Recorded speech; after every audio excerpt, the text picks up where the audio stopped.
Hello, welcome to the Trails Radio Show. Happy Saturday.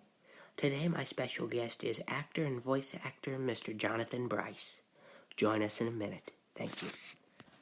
My first question to you is how did you become an actor? How did you get started in the acting business? Okay, well, when I was a teenager, I enjoyed doing these things in school and, plays and things like that and singing. Mm-hmm. And one day, some friend of mine at school said, they're auditioning for some musical that's professional, just for a chorus part. And I didn't think there was any chance, but I did it. And I got the job, and I started doing this, every now and then. And did musicals and went to drama school and then continued doing musicals, singing and acting. And did that for a number of years. It was a lot of fun. Didn't pay very much, but it paid something, and it was fun. Yeah. Yeah, you enjoyed doing it. Yeah. Oh, yeah. I enjoyed doing it. It's like everything else. You do things because you enjoy doing them, or you do things for other reasons. It's like, I don't know, because you're interested or because you seem to be very good at it. In this case, I did it because I enjoyed doing it. I loved it. Yeah. Yeah, that's rewarding in life, things you enjoy doing. Yeah. Very much, yes. So you got started out with musicals and theater. Do you still do theater? No, I don't. Not anymore. I haven't done theater in a long time. There hasn't been the opportunity. And, I am a member of unions. And AFTRA, which is American Federation of Television and Radio Artists, and SAG, Screen Actors Guild, and Actors Equity Association, which is theater, and also American Guild of Variety Artists, and a couple others I'm withdrawal from. So it's a long career, but it's very difficult to do. You need to get all kinds of special permission to do amateur theater where you're not being paid, and to do a non-equity play and get paid for it would simply be a no-no. Yeah. For me. So it would be interesting. I would like to. I could probably get a dispensation to do an amateur play. I always liked that. Community theater is wonderful. Yeah. I've done a few high school plays, and I enjoy theater very much, too, because it's very different, because the audience, you get the audience's reaction right away, and it's a different... Oh, right, yes. Very much so. Yeah, I did... I continued, as I said, doing musicals and things, and finally I started doing some national companies and road shows, like I did Cabaret, which was... I did on Broadway briefly, and then on the road for almost a year all over the country. And then I did Fiddler on the Roof on Broadway, and also a lot of different places in the country for about 2 years. Yeah, wow, yeah. And Broadway was wonderful because, as you said, you had the live audience. The people were right there. And it was wonderful. Very exciting. Yeah. You're also a voice actor. How did you get started in that field? Well, I kind of, years later,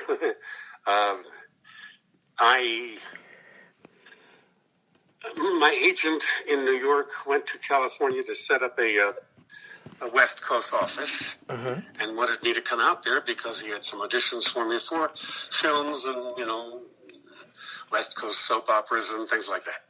So I decided to do it. So I went out to California, and I got some work here and there, things. My agent had a terrible thing happen to him as far as his business was concerned, and so he was no longer an agent, so then I didn't have an agent. Anyway, I kind of felt I had been getting to an age when I was no longer, as they say, young and pretty, And so somebody said once, that they had a face for radio, and I went, I'm getting there myself. So I kind of went, I know a lot of people back in Baltimore, which was my hometown, and I knew that that this was a very good market. Baltimore, Washington was probably about the third largest in the country after New York and L.A. As far as jobs and things, and I decided to come back to Baltimore and get into voice work. So I came back and I, studied with people and got voice tapes and demos and, made connections here and there. And sooner or later I found that I had an affinity for that in many different directions. I was always in trouble when I was a kid because I was class clown. One of those people that draws attention to himself by, doing silly things. And that was fine, except now I started doing it and getting paid for it instead of in trouble. So, yeah. And I enjoyed it. I did a lot of cartoon and weird stuff and character voices, and then eventually I did some of the games. Oh, yes. Multiple voices on some of the games, and a lot of political commercials, a lot of narrations for National Geographic and other people like that.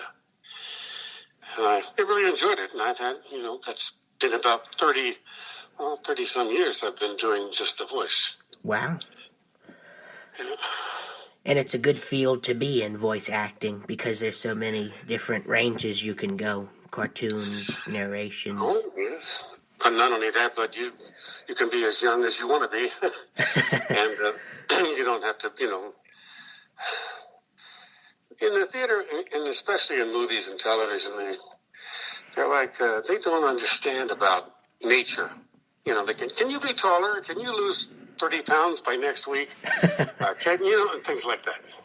Yeah. They just don't really expect you to be able to adapt as you can with voice. Yeah. If they wanted me to be in my 20s with voice, well, I could. So I do a lot of different crazy things with voice, but most of the time it's pretty much as you're hearing me now, just kind of straight talking about, whatever. Yeah. What is the most difficult and challenging part about being an actor and voice actor? Well, I haven't really found... I haven't found too many things that were that difficult.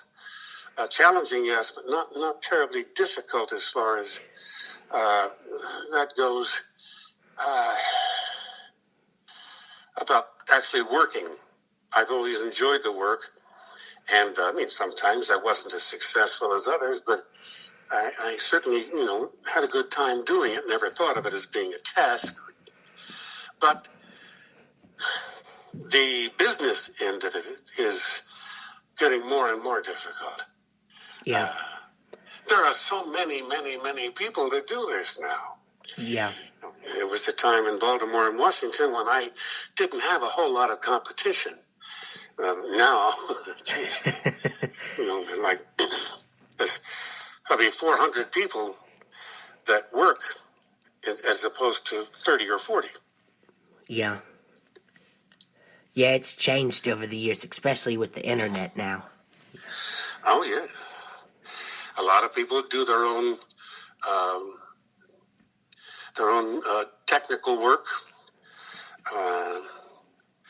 Agencies, for example, an agent, there are lots of agents that don't even have an office. Yeah.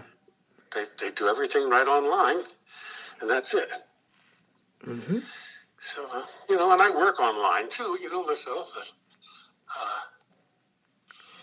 I'm not being terribly adept, technically. Yeah, I'm not really tech savvy either, but I have to do it for the radio program. But Oh, right. I know you would have to. No, I couldn't do that. See, I'm a technical idiot. I really am. It wouldn't be possible. It takes me, a half an hour to edit one little 30-second commercial audition. yeah, So, and I know people that do this all the time. I mean, this is just what they do. And they've got the equipment. I've only got a minimal amount of equipment here. And, it works. And I'm not terribly interested in doing that too much anymore because, well, I've gotten to an age when I'm kind of semi-retired. I don't really go after as much work as I used to. yeah, But, yeah, it's wonderful. I do get a chance to do some, at least I did, get a chance to do some things that you mentioned before about the game show, the video games. mm-hmm. And that was a lot of fun. Morrowind and Red Guard and Oblivion. Elders. Yeah, Oblivion, yes, and Elder Scrolls. And because that was done, fairly locally, down in Washington, Bethesda. yeah, mm-hmm. And that was difficult because of the length of the sessions. They usually were, a 4-hour session. Oh, wow. And you have a fairly lengthy script, and every character you play has to do the entire script because you don't know who's going to be playing what character when they play the game. So it became difficult. But I had a lot of fun doing it. They kind of let me have a little bit of leeway as far as creating a character, making up some interesting things. Yeah. How did you get involved with those games? Oh, I had an agent in Baltimore that said, asked me if I would be interested, and I auditioned for them, and they said, yeah, you'd love to audition. So, like I said, class clown, just a little crazy stuff. Yeah. But one of the things that I did that they really liked was there's a character in one of the, I guess several of them. I don't know how you describe it, but his name is Srathra, and he is a Khajiit. Okay? Well, Srathra is, I don't know, so cat-like, but also, I don't know, somewhat lizard-like or something. I'm not, is an alien. It's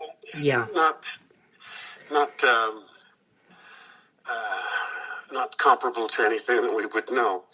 But originally, they had the writers had written, all different kinds of, I guess you'd say nonsense syllables, as if it was the language of a Khajiit, Yeah. a totally different language.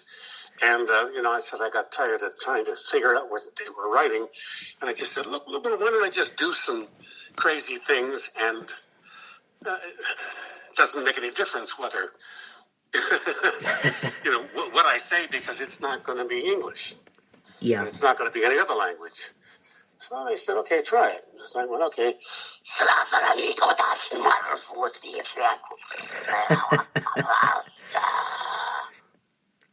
Things like that. and they loved it, so they went, oh, good, okay. So Srathra does all kinds of things. Then they started having Srathra speak in English because it was, necessary for the game. Mm-hmm. Yeah, because you played a lot of characters in those games, different characters. Oh, yeah, it was quite a few in those.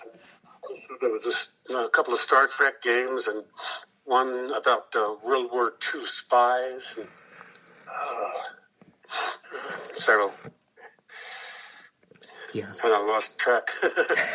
Long time ago, I think, yeah. It was quite a while, quite a few years ago.